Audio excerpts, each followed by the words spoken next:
Olá, tudo bem? Que bom que você está aqui. Essa decisão de participar do culto pode parecer simples, mas ela pode mudar a sua vida. Então, abra o seu coração e se prepare para aquilo que Deus quer fazer hoje. Este é o primeiro culto num formato diferente, preparado para você. E do fundo do nosso coração, a gente espera que você goste e seja abençoado. Então, eu quero convidar você a abrir a sua Bíblia comigo em Tiago, capítulo 4, e hoje nós vamos partir do verso 13. Tiago 4, verso 13. Nós estamos em uma mensagem chamada O Código da Vida, e nesta série nós estamos trabalhando a carta de Tiago de maneira expositiva, versículo a versículo, capítulo a capítulo.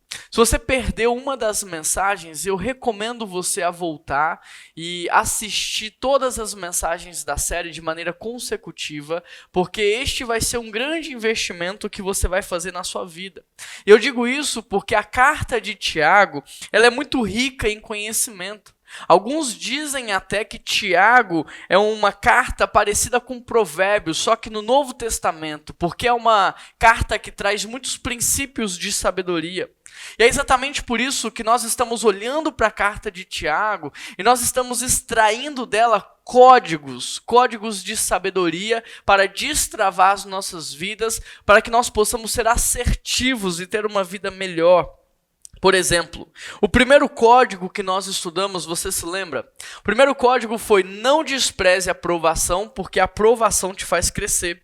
E quantas vezes, me diz, nós não fugimos das provações? Quantas vezes nós não queremos viver as provações e nós evitamos elas? É verdade ou não é? Mas com Tiago aqui nós podemos aprender que as provações são boas, porque elas nos tiram da zona de conforto, elas nos fazem orar mais, jejuar mais, buscar mais a Deus, elas nos levam a um próximo nível de maturidade. Um avião, por exemplo, antes dele subir e voar, ele é submetido a inúmeros testes, de modo que ele só voa depois de ser aprovado. Percebe? Tem muitas pessoas que não saem do lugar, sabe por quê? Porque elas continuam sendo reprovadas em suas provações. Por isso eu te pergunto, qual é a provação que você tem enfrentado neste exato momento? Qual é a provação que você está passando em sua vida? Me diz, essa provação ela é nova ou essa é uma provação antiga? Porque se você tem enfrentado a mesma provação a vida inteira, significa que você continua sendo reprovado nela. E aí eu quero te dizer algo. Você precisa ter uma atitude nova diante das provações antigas. Porque insanidade, eu não sei se você sabe ou não, é você fazer todo dia a mesma coisa esperando um resultado diferente. Agora, será que não é assim que você tem lidado com as provações? Com as mesmas atitudes, com as mesmas posturas? Porque se é isso que está acontecendo, essa provação não vai passar, porque você não vai ser aprovado nela. Por isso, pensa melhor. Você precisa ter uma atitude diferente diante dessa provação que você está enfrentando há tantos anos. Então, olha só, não despreze a provação. Por quê? Porque ela vai te fazer crescer. O segundo código que nós extraímos da carta de Tiago é: viva com sabedoria. E sabedoria na Bíblia é muito mais do que esperteza, é muito mais do que inteligência. Sabedoria é o conhecimento de Deus traduzido em uma vida prática, em uma vida assertiva. Já imaginou isso acontecendo com você, você vivendo assim, sendo mais assertivo, mais intencional? Agora a grande pergunta é: como obter sabedoria? Como conquistar a sabedoria? E nós explicamos isso justamente na segunda mensagem da série, e eu convido e incentivo você a entrar no YouTube, a procurar a mensagem chamada Viva com Sabedoria, e você vai descobrir como é que você pode ter a sabedoria. O terceiro código extraído da carta foi: pratique a palavra. E aqui nós aprendemos com o Tiago que se você quer ter uma vida boa, não basta você apenas frequentar uma igreja. Não basta você apenas conhecer a palavra. Você precisa colocá-la em prática. Custe o que lhe custar. Essa semana, por exemplo, eu vi na internet um texto que dizia assim: casamento é difícil, mas divórcio também é difícil. Escolha o seu difícil. Obesidade é difícil, mas ser saudável também é difícil. Escolha o seu difícil. Perdoar alguém é difícil, mas guardar mágoa a vida inteira também é difícil. Então, escolha o seu difícil. Praticar a palavra é difícil, mas viver sem a palavra também é difícil. Escolha o seu difícil. Percebe? Difícil sempre vai ser. A questão é qual difícil você está escolhendo, o difícil correto ou o difícil errado? Essa é a grande pergunta. Porque a grande diferença entre o cristão e o religioso é que o verdadeiro cristão, ele vai sacrificar o seu eu para praticar a palavra. Já o religioso, ele vai sacrificar a palavra para satisfazer o seu eu. Enquanto o verdadeiro cristão, ele modela a sua vida de acordo com a palavra, o religioso, ele vai tentar modelar a palavra de acordo com o seu estilo de vida. O quarto código que nós aprendemos é viva pela fé. E você já sabe, fé não é um tiro no escuro. A fé não é uma aposta em Deus. Fé é você conhecer a Deus a ponto de saber a vontade dEle e viver de acordo com a vontade dEle.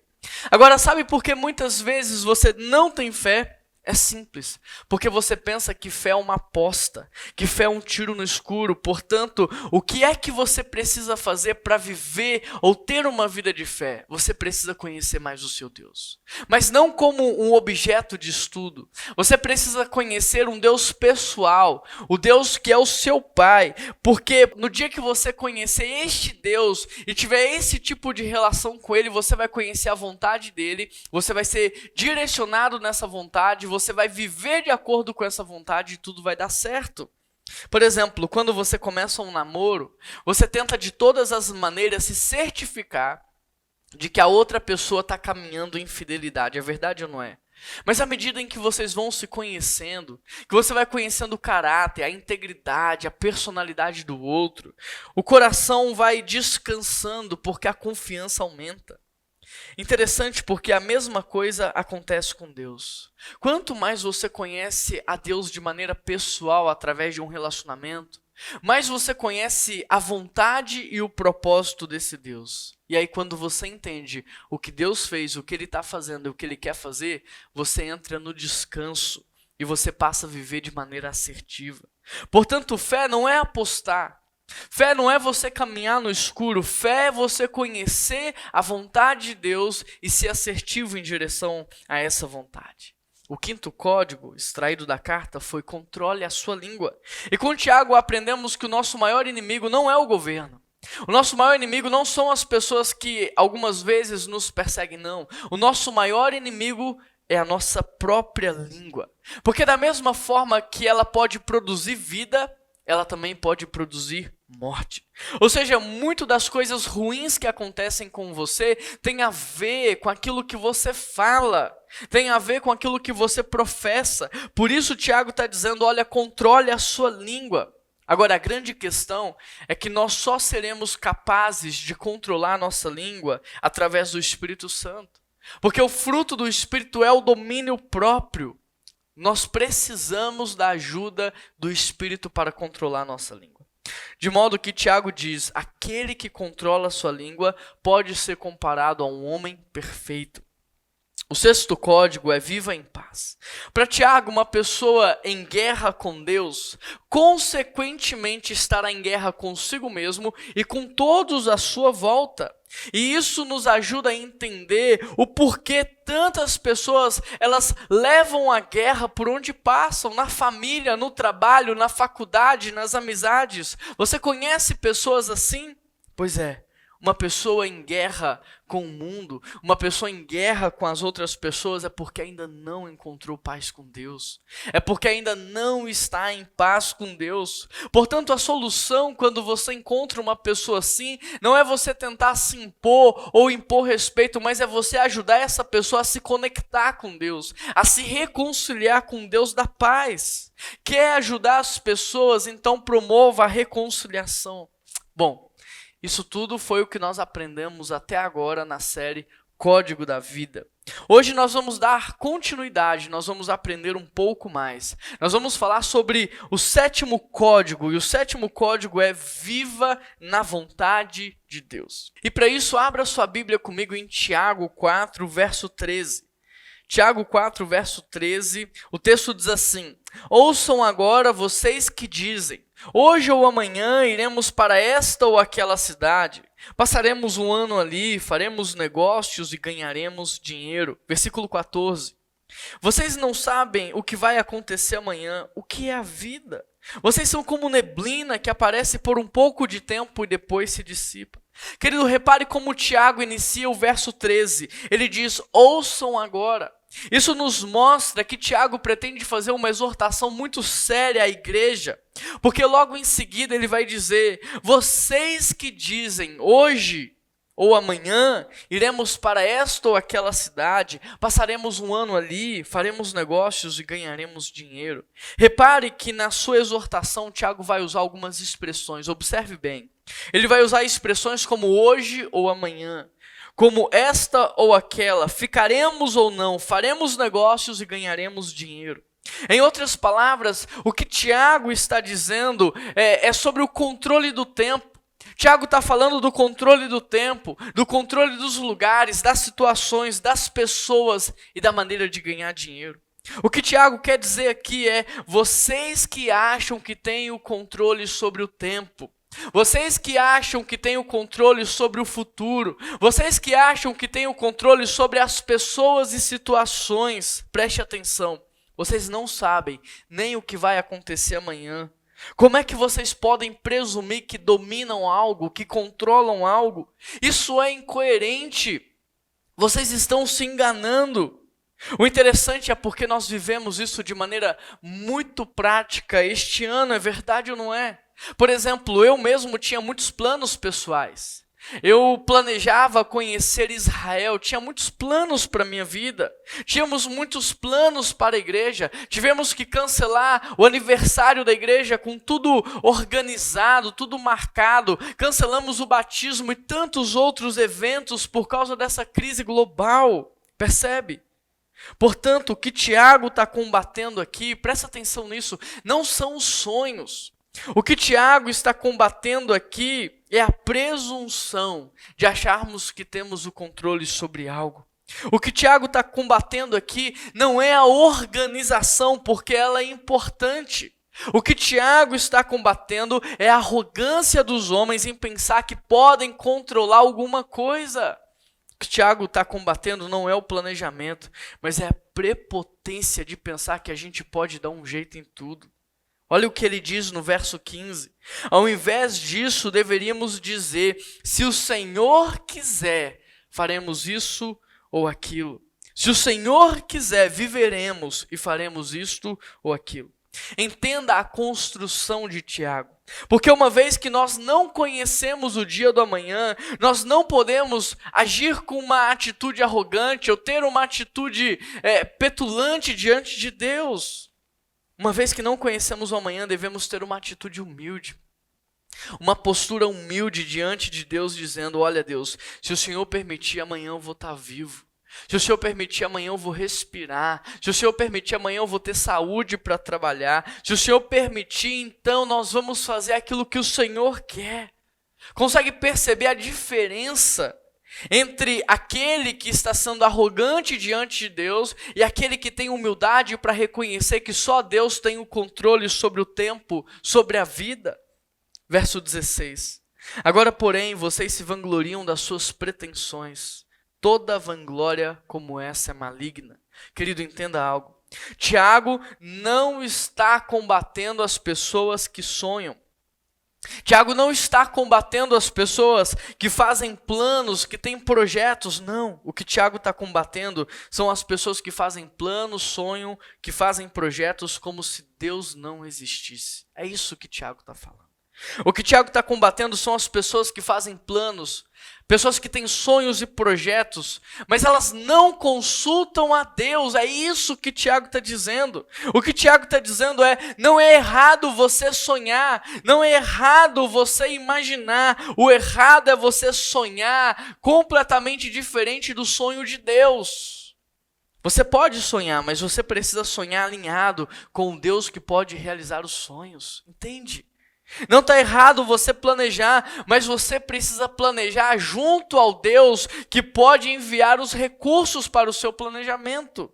Não está errado você fazer projetos, mas você precisa projetar em cima da vontade de Deus, porque só assim o seu projeto vai ser executado. Por que que muitos planos fracassam? Por que que muitos projetos não vão para frente? Porque muitas vezes os planos e projetos não têm nada a ver com aquilo que Deus sonhou e projetou. Por que que os sonhos não avançam e os projetos não acontecem? Porque ao invés da gente trabalhar alinhado com um Deus que nos ama, que investe nas nossas vidas, que tem o melhor para nós, que conhece o nosso futuro, sabe o que é perfeito e agradável, ao invés de trabalharmos alinhado com este Deus que é Pai, sabe o que muitas pessoas fazem? Elas preferem trabalhar sozinhas, dando tiro no escuro, andando no escuro. Percebe? É ou não é assim?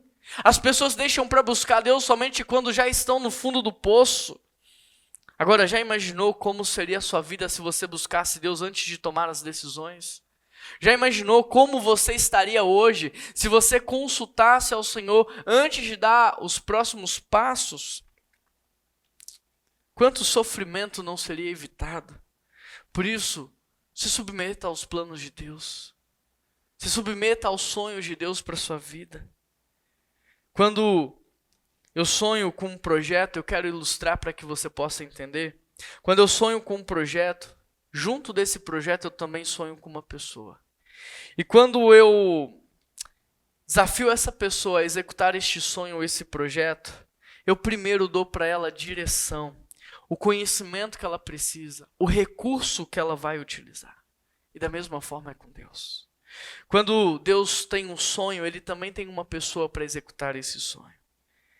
E quando nós estamos debaixo do sonho de Deus, não falta direção, não falta conhecimento, não falta capacitação, não falta recursos. Quando aquilo que você sonha e projeta está alinhado com aquilo que Deus quer fazer, não tem como dar errado. Quem vive no centro da vontade de Deus não precisa pedir que Deus abençoe o seu caminho, porque quem vive no centro da vontade de Deus já trilha um caminho que é abençoado. Por isso eu te pergunto, de onde vêm os seus sonhos?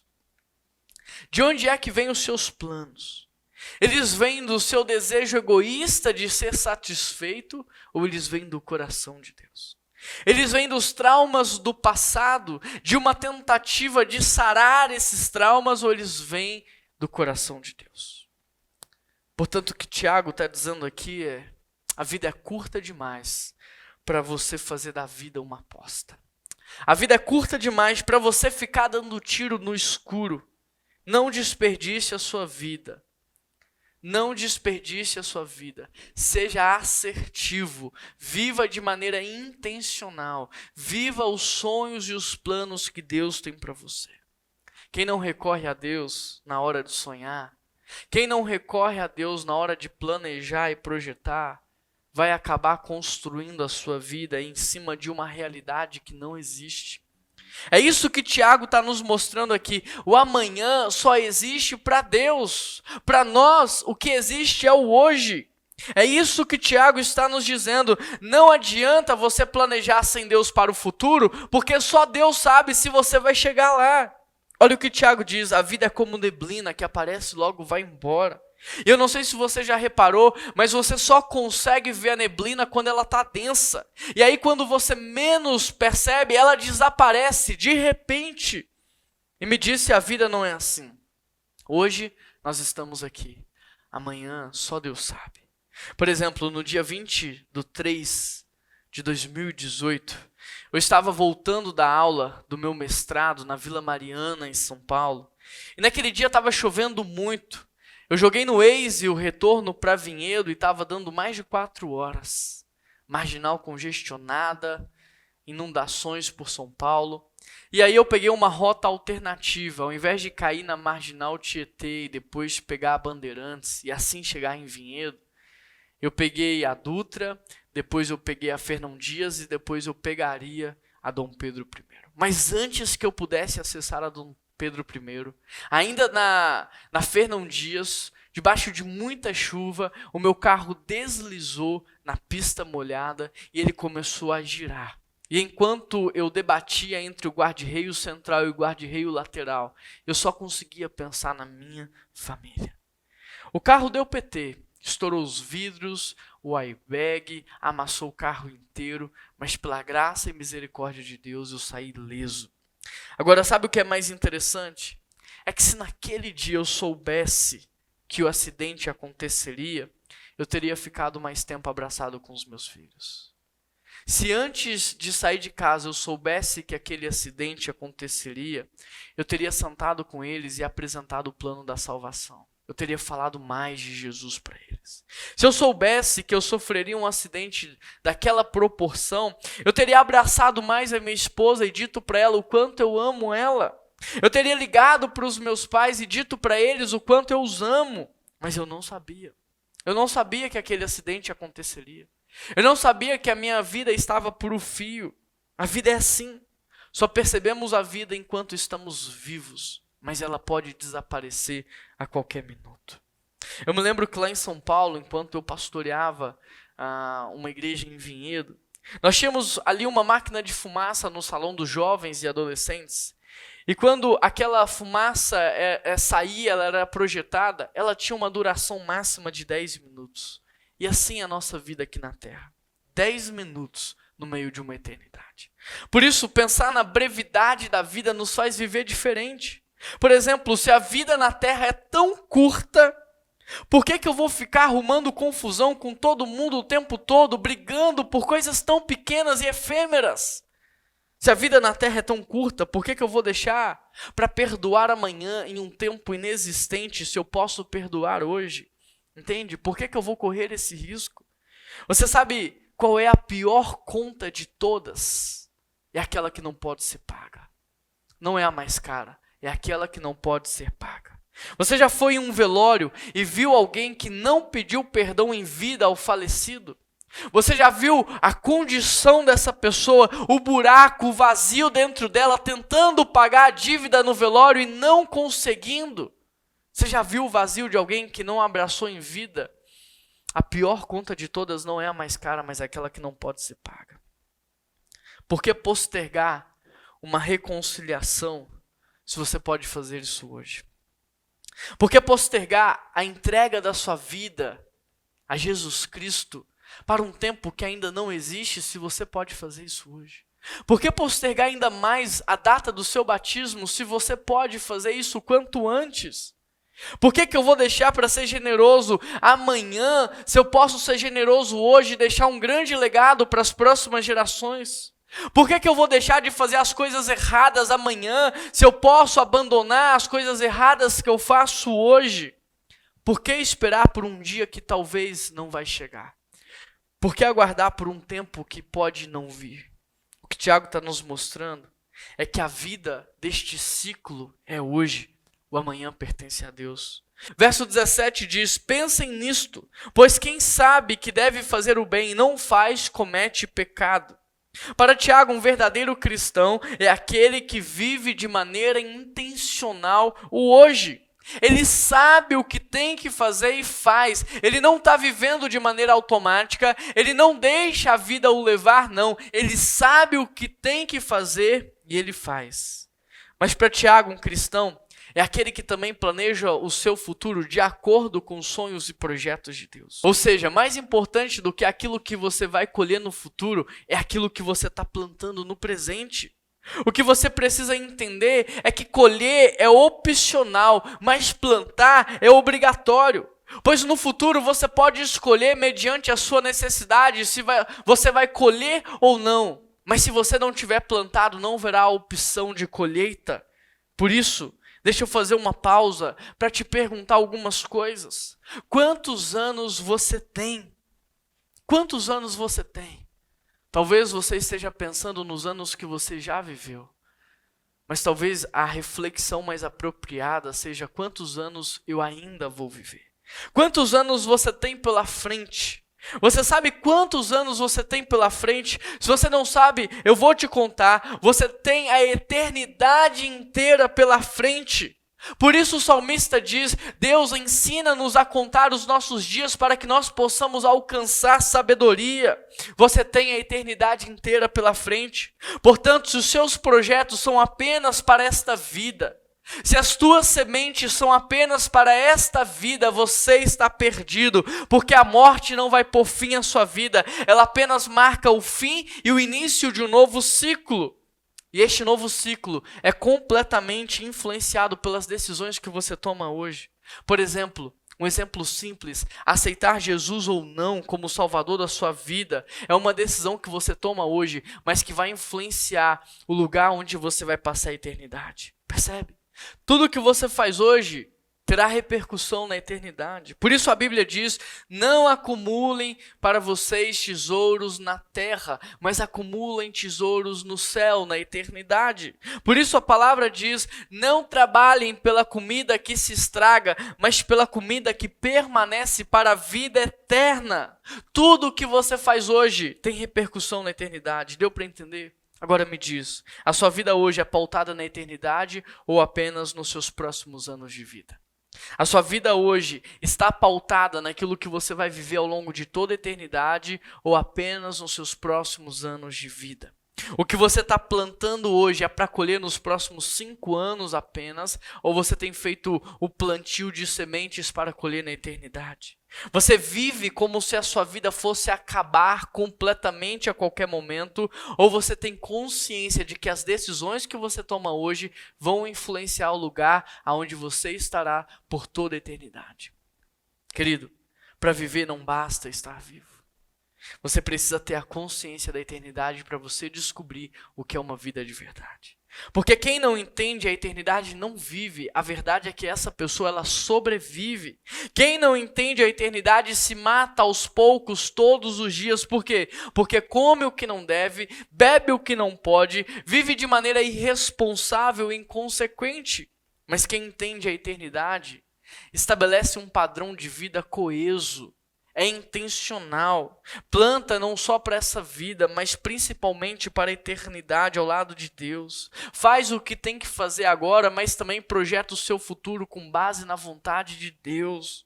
Por isso, se eu pudesse resumir o 7º código, eu diria: só pode ter um plano para o dia do amanhã quem conhece o plano que Deus tem para a sua vida. Só pode ter um plano para o futuro quem conhece o plano que Deus tem para a sua vida. E hoje eu estou aqui para lhe dizer: o fato de você estar aqui participando deste culto, ouvindo essa mensagem, não é fruto do acaso. Você veio até aqui porque Deus sabe o quanto você precisa reajustar, realinhar a sua vida de acordo com o padrão de Deus. Eu quero te ajudar a fazer isso. Mas a grande pergunta que eu te faço é: você quer? Você quer viver no centro da vontade de Deus? Você quer viver os sonhos que Deus tem para a sua vida, o projeto que Deus tem para a sua vida? Então eu quero convidar você aí na sua casa a fechar os teus olhos e a renunciar ao controle. O controle do futuro, o controle do amanhã, o controle sobre as pessoas que estão perto de você, a renunciar ao seu domínio sobre o dinheiro, sobre as riquezas e a falar assim: Deus, eis-me aqui. Eu quero viver o que o Senhor tem para mim. Eu quero viver intensamente o que o Senhor tem para mim. Eu renuncio o que não é meu e eu aceito aquilo que o Senhor tem para mim. Eu quero viver no centro da sua vontade. Feche os seus olhos aí na sua casa. Quero te dar alguns segundos para que você possa falar isso com Deus. Deus, o Senhor sabe e conhece cada uma das pessoas que está orando neste exato momento. E eu peço ao Senhor que através do Teu Espírito Santo, o Senhor possa romper todas as barreiras de tempo, do dia da gravação dessa mensagem, para o dia que essa mensagem está sendo assistida. Eu quero pedir ao Teu Espírito Santo para romper todas as limitações geográficas, todas as barreiras, para que essa pessoa seja alcançada no dia de hoje. E que ela possa se entregar hoje, porque o amanhã pertence ao Senhor. Que ela possa renunciar aos prazeres da carne, abrir mão daquilo que tenha matado aos poucos, que ela possa te aceitar como Senhor e Salvador da vida dela, e que ela possa tomar a decisão mais importante da vida dela, que é ter o Senhor como o Salvador, como o Senhor, como aquele que vai dirigir, como o Pai, porque só o Senhor sabe o que é perfeito, o que é bom, o que é agradável, só o Senhor conhece o futuro e sabe o que é bom pra gente. Por isso, Pai, revela a cada uma dessas pessoas que estão orando os sonhos do Senhor, os planos do Senhor, os projetos do Senhor. Porque antes que o Senhor nos chamasse à existência, o Senhor já havia sonhado com a nossa existência. O Senhor já havia pensado na nossa existência. Então revela, Pai, aquilo que estava no seu coração, quando o Senhor deu palavras de ordens para que nós viéssemos a existir. Revela a cada uma dessas pessoas. E que nunca mais essas pessoas sejam movidas pela falta. Que nunca mais elas sejam movidas pela necessidade, mas que elas possam ser movidas pelo propósito que o Senhor tem para elas. Em nome de Jesus que nós oramos. Amém. Eu quero convidar você a participar da ceia comigo neste exato momento. Aí na sua casa você pode pegar o seu cálice, você pode pegar o seu pão, porque a ceia é um instrumento de reconciliação.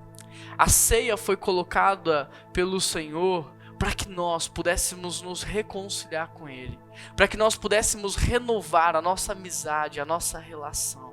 Então tudo que a gente vai fazer agora tem a ver com essa entrega que você acabou de fazer.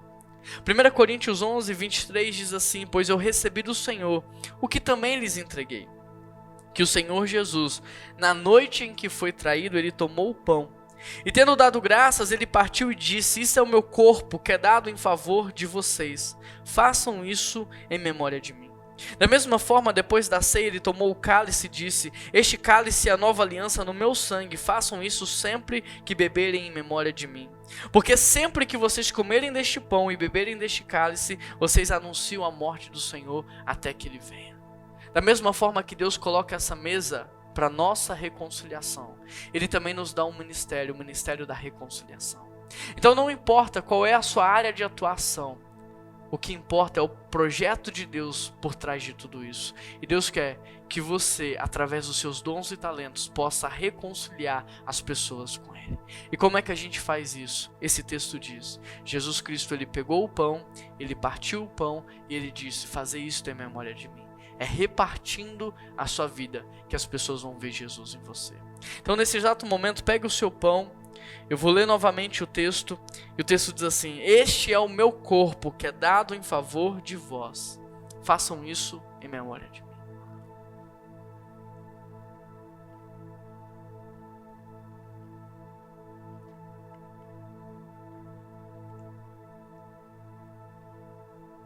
Da mesma forma, depois da ceia, Ele tomou o cálice e disse: este é o cálice da nova aliança no meu sangue. Façam isso sempre que beberem em memória de mim.